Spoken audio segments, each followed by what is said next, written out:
Deepak builders end developers और निवृत्ति मोटकरी परिवार का एक्सक्लूसिव प्रोजेक्ट 3 लीव्स, ऊंची जीवन शैली का ऊंचा आनंद। For more details call 9823339180।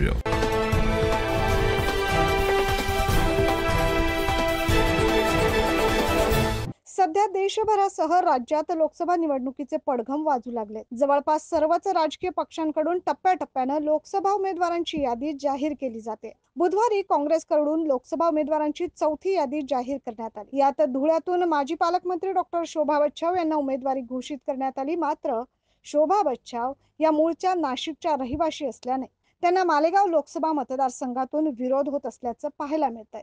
या संदर्भात काँग्रेसचे धुळे जिल्हा अध्यक्ष तुषार शेवाळे यांच्यासह काही कार्यकर्त्यांनी राजीनामे देखील दिल्याची माहिती समोर येते। लोकसभा उमेदवार शोभा बच्छाव या गुरुवारी जिल्हाध्यक्ष तुषार शेवाळे यांच्या मालेगाव येथील कार्यालयात आल्या असता कार्यकर्त्यांनी त्यांना उमेदवारी मागे घेण्याची विनंती केली। अडगळीत टाकलेल्या उमेदवाराला नाशिकने ज्यांना अडगळीत टाकलेलं होतं अशा उमेदवाराला त्यांनी धुळे लोकसभा मतदारसंघामध्ये खासदारकीची उमेदवारी देऊन त्यांचं पुनरुज्जीवन करण्याचा प्रयत्न केलेला आहे। जनता दूधखळी नाहीये। मी जे बोलतो आहे जनतेचा आवाज म्हणून मी बोलतो आहे। इतक्या वर्षाची तपश्चर्या, इतक्या वर्षाचं काम जनमानसात राहून आम्ही त्याच्या अडीअडचणी सुखदुःखाला आम्ही कायम सामोरं गेलेलो आहोत आणि जनतेची इच्छा होती की तुम्ही उमेदवारी करावी। आणि असं असताना त्यांच्या मनाला, त्यांच्या हृदयाला नेतृत्वाने छेद घातला आणि नाशिकहून उमेदवारी इकडे पाठवली।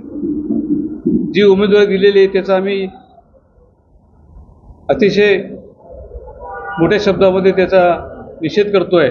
सकाळी आमच्या मालेगाव काँग्रेस कमिटीत आमचे आदरणीय नेते डॉक्टर तुषारदादा शेवाळे यांना उमेदवारी नाकारल्याने दादांनी त्यांचा जिल्हा अध्यक्षपदाचा राजीनामा दिलेला आहे। त्यांच्यासोबतच आम्ही सर्व पदाधिकाऱ्यांनी राजीनामा सुपूर्द केलेला आहे। आणि अशा वेळेत आता काँग्रेसचे दिलेले उमेदवार शोभाताई येथे आलेल्या होत्या। तर आमच्या कार्यकर्त्यांच्या तीव्र भावना जाग्या झाल्या आणि त्यांनी मोठ्या प्रमाणावर आयात उमेदवार चालणार नाही अशा पद्धतीने घोषणा दिल्या। त्यांनी ह्या सगळा प्रकार ऐकून त्यांनी असं सांगितलं की 20 ते 25 वर्षापासून आमचा आदरणीय तुषारदादांशी चांगले संबंध आहेत।